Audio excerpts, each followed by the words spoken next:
بسم الله الرحمن الرحيم. إن الحمد لله نحمده ونستعينه ونستغفره ونعوذ بالله من شرور أنفسنا ومن سيئات أعمالنا. من يهده الله فلا مضل له ومن يضلله فلا هادي له، وأشهد أن لا إله إلا الله وحده لا شريك له، وأشهد أن سيدنا وحبيبنا وعظيمنا وقدوتنا محمدا عبده ورسوله، صلى الله على سيدنا محمد وعلى آله وصحبه وسلم تسليما كثيرا كثيرا. أما بعد، فأعوذ بالله من الشيطان الرجيم. بسم الله الرحمن الرحيم.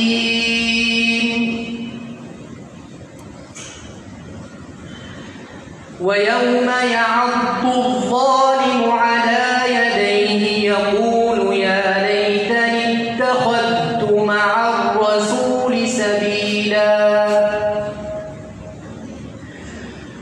يا ويلتى ليتني لم أتخذ فلانا خليلا،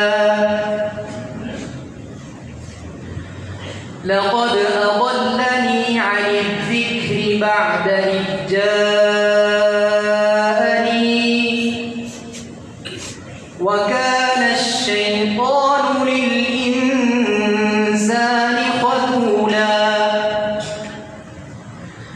وقال الرسول يا رب إن قومي اتخذوا هذا القرآن مهجورا،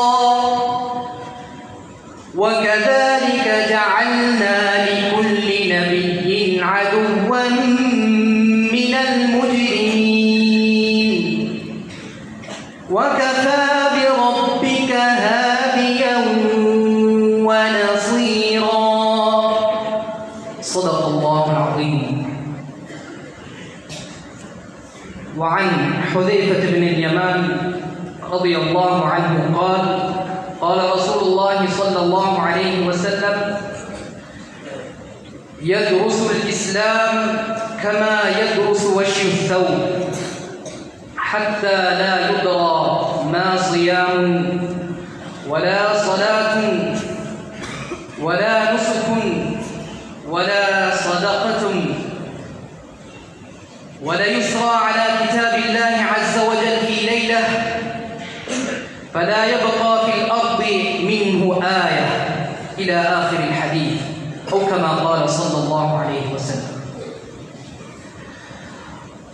ஆரம்பமாக வல்ல அல்லாஹ்வுடைய பேரை கூறி இந்த ஹுத்பா பிரசங்கத்தை ஆரம்பம் செய்கிறேன்.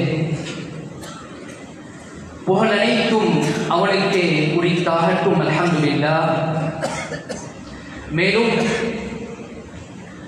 அவன் தனித்தவன், அவனுக்கு இணையேதும் கிடையாது, அவனே வணக்கத்துக்குரியவன் என்றும் சாட்சி கூறி எங்களுடைய உயிரும் மேலான முஹம்மது முஸ்தபா ஸல்லல்லாஹு அலைஹி வஸல்லம் அன்னவர்கள் அல்லாஹ்வுடைய அடியாரும் தூதருமாவார்கள் என்று சாட்சி கூறுகின்றேன்.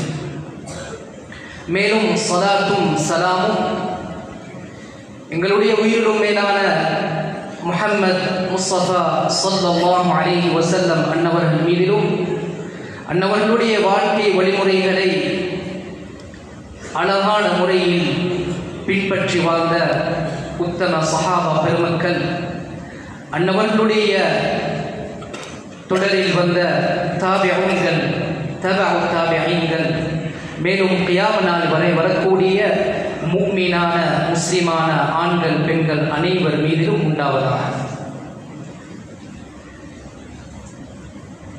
புனிதமான ஜும்ஆவுடைய கடமையை நிறைவேற்றுவதற்காக வேண்டி அல்லாஹ்வுடைய இல்லத்தில் இஅ்திகாஃபுடைய நியத்துடன் ஆர்வத்துடன் தேட்டத்துடன் அமர்ந்திருக்கும் அல்லாஹ்வின் நல்லடியார்களே, இறைநேசர்களே, அல்லாஹ் தஆலா எந்தெந்த விடயங்களை உலக வாழ்க்கையில் நமக்கு எடுத்து நடக்கும்படி கட்டளையிட்டிருக்கிறானோ அந்த விடயங்களை எடுத்து நடக்கும்படியும், எந்த விடயங்களை விட்டும் தவிர்த்து வாழும்படி எங்களை பணித்திருக்கிறானோ அந்த விடயங்களை விட்டும் முற்றுமுழுதாக தவிர்த்து வாழும்படியும் முதலாவது எனக்கும் அடுத்ததாக உங்களுக்கும் தக்வாவுடைய வஸியத்தையும் நஸீஹத்தையும் செய்து கொள்கிறேன். கண்ணியத்துக்குரிய அல்லாஹ்வின் நல்லடியார்களே, இறைநேசர்களே, அல்லாஹ் தஆலா தனது அருள்மறையில் சூரத்துல் ஃபுர்கான் இந்த குர்ஆனுடைய விடயங்களை பற்றி கூறிக்கொண்டு வரும்போது உள்ளத்தை நடுநடுங்க செய்யக்கூடிய, உள்ளத்தை பதற வைக்கக்கூடிய ஒரு பயங்கரமான ஒரு செய்தியை கூறுகின்றான். நாம் அனைவரும் அறிந்த விடயம்,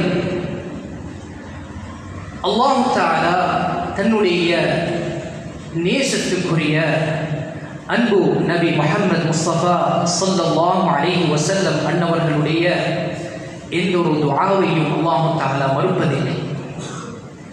அன்பு நபி ஸல்லல்லாஹு அலைஹி வஸல்லம் அவர்களை பற்றி குர்ஆன் எவ்வாறு பிரஸ்தாபிக்கிறது, எவ்வளவு கண்ணியத்துடன் அன்புடன் மரியாதையுடன் அன்னவர்களுடைய பெயர்களை கூறுகின்றது என்று ஏராளம் எங்களுக்கு பார்க்கலாம்.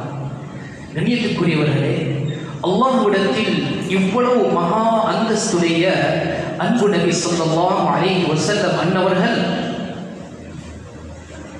தன்னுடைய உம்மத்தை பற்றி அல்லாஹ்விடத்தில் முறைப்பாடு எம்மை பற்றி தான் அல்லாஹ்விடத்தில் முறையிடுவார்களாம்.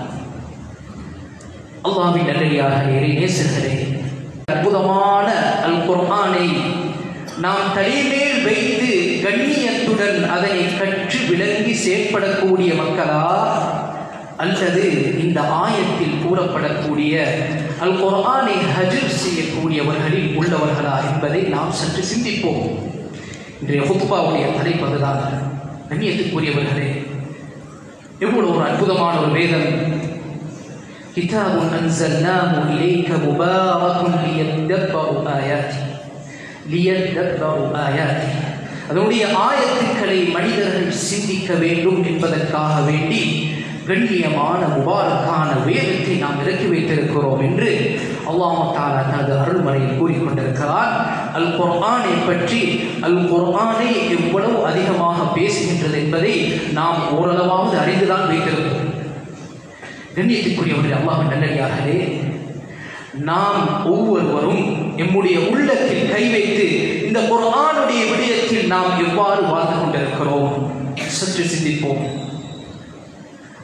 நாம் சூரத்துல் ஃபாத்திஹாவுடைய விடயத்தை எடுத்து பார்த்தால், கண்ணியத்துக்குரியவர்களே, சூரத்துல் ஃபாத்திஹா தொழுகையில் முழுமையாக ஓதுவது வாஜிப்.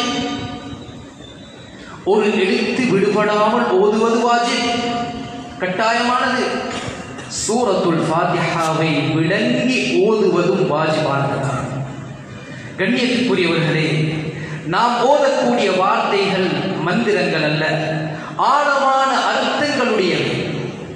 நாம் ஒவ்வொருவரும் உள்ளத்தில் கை வைத்து சிந்தித்து பார்ப்போம். கண்ணியத்துக்குரியவர்களே, சூரத்துல் ஃபாத்திஹாவில் உள்ளடக்கி இருக்கக்கூடிய அதனுடைய உள்ளடக்கத்தை, அதனுடைய தெளிவுரையை, அதனுடைய தஃசீரை செய்யக்கூடிய நிலையில் நாம் ஒவ்வொரு